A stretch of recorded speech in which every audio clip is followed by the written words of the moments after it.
ukuthi khonapha ezakithi TV kufakwana ngobungane nathi sinawo nje ama-video amahle sasiwashuta ngo-DVD mhlanga.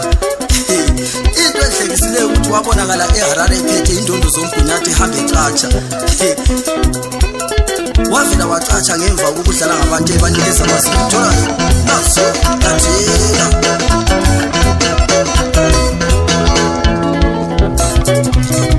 Omunye wayitshona ibhukutsha edamu laseNyathi echiya inkomo zakwamguni zidlele esimunywini. Umngane wami yena ayikho into esayibanga. Into yanyanyisa ukuthi etshele umfana wamakhisi ukuthi uzonitshaya. Wayehamba lo mngane wakhe lo mude othinte emayezini. Ngisalindile ukuthi abuye azonitshaya avela azitholele 3 shot yakhe ayilala ngokuthula ele-distance koBulawayo. Uma ungayazi le ndawo mngane wami ukuze abayaziyo bazakutshela kahle. Liyangithola kahle.